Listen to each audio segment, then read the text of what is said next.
चलिए जानते हैं आज देश और दुनिया की सिलेक्टेड काम की और महत्वपूर्ण 25 बड़ी खबरों को सिर्फ 10 मिनट में। पर अभी तक आपने इस वीडियो को लाइक नहीं किया है तो लाइक कर दें और इस चैनल को सब्सक्राइब भी कर लीजिए।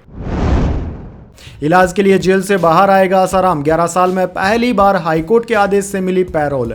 जी दोस्तों, यौन उत्पीड़न के मामले में जोधपुर सेंट्रल जेल में आजीवन कारावास की सजा काट रहे आसाराम को राजस्थान हाईकोर्ट से बड़ी राहत मिली है। अदालत ने उपचार के लिए आसाराम की 7 दिन की पैरोल मंजूर कर ली। वह 1 सितंबर 2013 से जेल में बंद है और अब करीब 11 साल बाद पैरोल पर बाहर आएगा। यह पहली बार है जब आसाराम की पैरोल मंजूर हुई है। दोस्तों, वह पुलिस कस्टडी में इलाज के लिए महाराष्ट्र जाएगा। राजस्थान हाईकोर्ट के न्यायाधीश जस्टिस पुष्पेंद्र सिंह भाटी की खंडपीठ ने उसकी अंतरिम पैरोल को मंजूरी दी। चलिए जान लेते हैं अगली खबर। सुप्रीम कोर्ट ने पतंजलि के खिलाफ अवमानना केस बंद किया। रामदेव बालकृष्ण की माफी मंजूर की। हाईकोर्ट ने कहा, आदेश नहीं माना तो सख्त सजा देंगे। जी हां दोस्तों, पतंजलि आयुर्वेद और योग गुरु स्वामी रामदेव और आचार्य बालकृष्ण को राहत देते हुए सुप्रीम कोर्ट ने उनके खिलाफ अदालत की अवमानना का केस बंद कर दिया। कोर्ट ने दोनों को कड़ी चेतावनी देते हुए कहा कि यदि वे कोर्ट के आदेशों का उल्लंघन करते हुए कुछ भी करते हैं जैसा कि पहले हुआ था तो कोर्ट कड़ी सजा देगा। जस्टिस हिमा कोहली और जस्टिस असाउद्दीन अमानुतुल्लाह की बेंच ने मंगलवार को यह फैसला सुनाया। दरअसल दोस्तों, 14 मई को सुप्रीम कोर्ट ने अवमानना नोटिस पर फैसला सुरक्षित रख लिया था।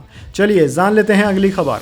कलकत्ता हाईकोर्ट ने doctor rape murder case CBI को सौंपा। कहा, 5 दिन हो गए, पुलिस ने कुछ नहीं किया, ऐसे तो सबूत मिटाए जा सकते हैं। जी हां दोस्तों, कलकत्ता हाईकोर्ट ने मंगलवार 13 अगस्त को RG Kar medical college and hospital में ट्रेनी डॉक्टर से रेप मर्डर केस की जांच सीबीआई को सौंप दी है। राज्य सरकार कल सुबह 10 बजे तक सीबीआई को केस डायरी और दूसरे रिकॉर्ड ट्रांसफर करेगी। दोस्तों, चीफ जस्टिस डी.एस. शिवगर्णम की अध्यक्षता वाली डिवीजन बेंच ने केंद्रीय एजेंसी को मामले की जांच सौंपते हुए के.वी. राजेंद्रन मामले में सुप्रीम कोर्ट के फैसले का हवाला दिया। कोर्ट ने कहा कि सुप्रीम कोर्ट ने माना है कि दुर्लभ मामलों में निष्पक्ष और सही जांच के लिए यह जरूरी है। चलिए जान लेते हैं अगली खबर। खड़गे ने प्रदेश प्रभारियों और अध्यक्षों के साथ बैठक की। राहुल गांधी और जयराम रमेश शामिल हुए। पार्टी अग्निवीर और एमएसपी पर देश भर में आंदोलन करेगी। जी हां दोस्तों, कांग्रेस अध्यक्ष मल्लिकार्जुन खड़गे ने मंगलवार को सभी महासचिवों, राज्य इकाई प्रमुखों और पार्टी के राज्य प्रभारियों के साथ बैठक की। विपक्ष के नेता राहुल गांधी, महासचिव जयराम रमेश और केशरी वेणुगोपाल इस बैठक में शामिल हुए। दोस्तों, महाराष्ट्र, हरियाणा और झारखंड के अलावा जम्मू कश्मीर में इसी साल विधानसभा चुनाव होने वाले हैं। सूत्रों के मुताबिक बैठक में सहयोगी दलों के साथ सीट शेयरिंग, टिकट बंटवारा समेत कैंपेन को लेकर चर्चा की गई। खड़गे ने बैठक के बाद बताया कि पार्टी बेरोजगारी, अग्निवीर, अनियंत्रित मुद्रास्फीति, किसान और जातिगत जनगणना जैसे मुद्दों को लेकर देश भर में कैंपेन शुरू करेगी। चलिए जान लेते हैं अगली खबर। राम रहीम को हरियाणा विधानसभा चुनाव से पहले मिली फरलो, 21 दिन बाहर रहेगा। आश्रम जाते वक्त काफिले के आगे एसयूवी घुसी, 2 लोग उतरकर भागे।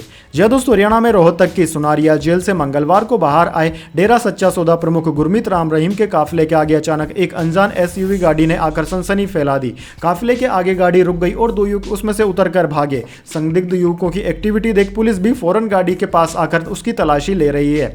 साथ ही भाग रहे युवकों का पीछा भी किया। उनमें से एक युवक को पुलिस ने पकड़ लिया जबकि दूसरा भागने में कामयाब रहा। वहीं गाड़ी की तलाशी लेने पर उसमें से नशीला पदार्थ बरामद हुआ है। इस पर रोहतक के डीएसपी वीरेंद्र सिंह ने बताया कि गाड़ी में बोरियां थी जिसमें डोडा पोस्त भरा हुआ था। एक आरोपी को काबू किया गया है। चलिए जान लेते हैं अगली खबर। जम्मू कश्मीर में 20 अगस्त तक चुनाव का ऐलान संभव। अक्टूबर नवंबर में 6 फेज में वोटिंग हो सकती है। चुनाव आयोग कल गृह मंत्रालय से मिलेगा।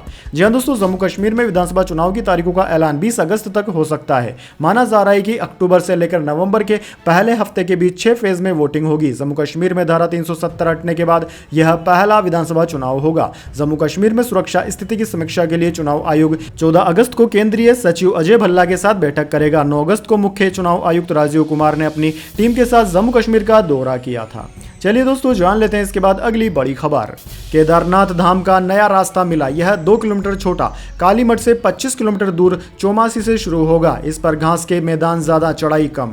जी हां दोस्तों, केदारनाथ धाम के लिए सोनप्रयाग गौरीकुंड से इतर नया रास्ता खोज लिया गया है। यह चौमासी गांव में है जो गुप्त काशी से कालीमठ और यहां से 25 किलोमीटर आगे 2100 मीटर ऊंचाई पर है। दोस्तों, चौमासी से केदारनाथ मंदिर की दूरी 19 किलोमीटर की है जो सोनप्रयाग से मंदिर तक के 21 किमी लंबे रूट को 2 किलोमीटर कम खत्म कर देती है। दोस्तों आपकी जानकारी के लिए बता दें 31 जुलाई को केदारनाथ से 6 किलोमीटर पहले भीमबली में बादल फटने के बाद 15,000 लोग फंस गए थे। 7 दिन बाद जैसे तैसे सभी को सुरक्षित निकाला जा सका। इस आपदा से सबक लेते हुए रुद्रप्रयाग जिला प्रशासन ने मंदिर के वैकल्पिक रास्ते की खोज के लिए एक रेकी दल बीते शुक्रवार को चौमासी से रवाना किया था। चलिए जान लेते हैं अगली खबर। टीएमसी सांसद साकेत गोखले की मुश्किलें बढ़ी, ईडी ने कहा कोर्ट ने तय की मनी लॉन्ड्रिंग के आरोप। जी हां दोस्तों, गुजरात के अहमदाबाद में एक स्पेशल पीएमएलए कोर्ट ने मंगलवार को तृणमूल कांग्रेस के राज्यसभा सांसद और राष्ट्रीय प्रवक्ता साकेत गोखले के खिलाफ धन शोधन विरोधी कानून के तहत आपराधिक आरोप तय किए हैं। परिवर्तन निर्देशालय ने सोशल मीडिया प्लेटफॉर्म एक्स पर एक पोस्ट में कहा कि अहमदाबाद जिला जज और स्पेशल पीएमएलए कोर्ट ने 13 अगस्त मंगलवार को ईडी द्वारा दायर अभियोजन शिकायत में पीएमएलए 2002 के नियमों के तहत राज्यसभा सांसद और टीएमसी के राष्ट्रीय प्रवक्ता साकेत गोखले के खिलाफ आपराधिक आरोप तय किए हैं। चलिए जान लेते हैं अगली खबर। सीएए के तहत 20 अफगानी सिक्कों को मिली नागरिकता, 32 साल का इंतजार हुआ खत्म। ज्यादातर अमृतसर और लुधियाना के हैं, 380 केस अभी भी हैं पेंडिंग। जी हां दोस्तों, 1992 में पहली अफगान वामपंथी सरकार के गिरने के बाद भारत में प्रवेश करने वाले 400 अफगानी सिक्कों में से 20 को नागरिकता संशोधन कानून सीएए के तहत भारतीय नागरिकता मिल गई है। इनमें से अधिक अमृतसर, जालंधर और लुधियाना में बसे हैं, जबकि अभी भी 380 के करीब केस केंद्र सरकार के पास पेंडिंग पड़े हुए हैं। चलिए दोस्तों जान लेते हैं अगली खबर। वित्त मंत्री निर्मला सीतारमण ने कहा टैक्स पर सवाल पूछना पसंद नहीं, चाहती हूं जीरो कर दूं, लेकिन कई चुनौतियां हैं और इसके लिए फंड की जरूरत है। जी हां दोस्तों, केंद्रीय वित्त मंत्री निर्मला सीतारमण ने कहा कि लोग टैक्स पर सवाल करते हैं, ये बात मुझे बिल्कुल पसंद नहीं। वित्त मंत्री ने यह बात भोपाल में Indian institute of science education and research IISER के 11वें दीक्षांत समारोह में कही। सीतारमण ने कहा कि लोग सवाल पूछते हैं कि इतने सारे टैक्स क्यों हैं, ये बात मुझे बिल्कुल पसंद नहीं। मैं चाहती हूं कि टैक्स को जीरो पर लेकर आऊं, लेकिन देश के सामने बहुत सारी चुनौतियां हैं, उसके लिए फंड की जरूरत है। हमारे देश और अंतर्राष्ट्रीय लेवल पर बहुत सारे कमिटमेंट है, हम इस बात का इंतजार नहीं कर सकते कि दूसरे हमें पैसे दें। चलिए जान लेते हैं अगली खबर।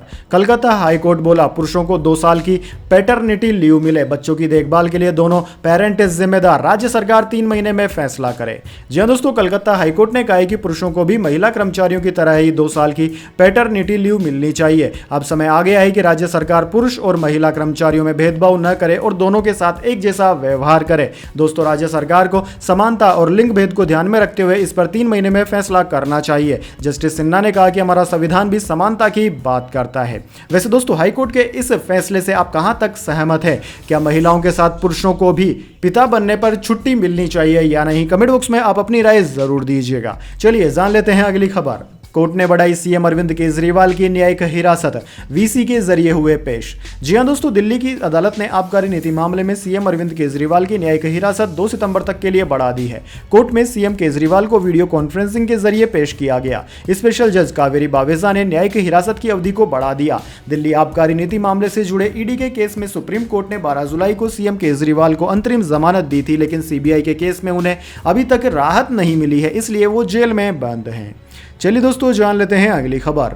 बांग्लादेश के चीफ एडवाइजर यूनिस ढाकेश्वरी मंदिर पहुंचे, कहा लोकतंत्र में कोई हिंदू मुस्लिम नहीं। हसीना के इस्तीफे के बाद 52 जिलों में हिंदुओं पर 205 हमले हुए।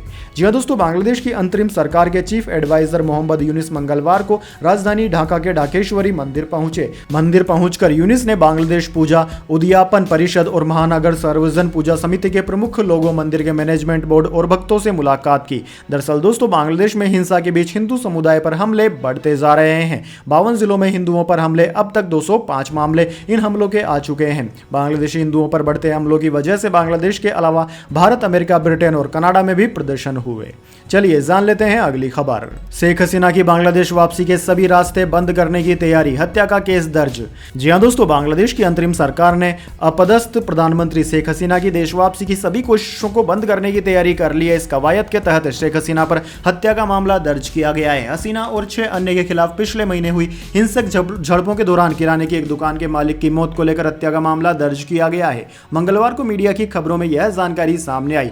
नौकरी में आरक्षण की विवादास्पद व्यवस्था को लेकर अपनी अवामी लीग नीति सरकार के खिलाफ व्यापक विरोध प्रदर्शन के बाद पिछले सप्ताह इस्तीफा देकर भारत आई शेख हसीना के खिलाफ दर्ज किया गया यह पहला मुकदमा है। दरअसल दोस्तों, अब शेख हसीना अगर बांग्लादेश जाना भी चाहे तो नहीं जा सकती, क्योंकि उन्हें गिरफ्तारी का डर सता रहा है। रिपोर्ट 2036 में में भारत की आबादी 152 करोड़ होगी। सेक्स रेशो बढ़कर 952 हो जाएगा। 15 से कम उम्र वालों की संख्या कम हो सकती है।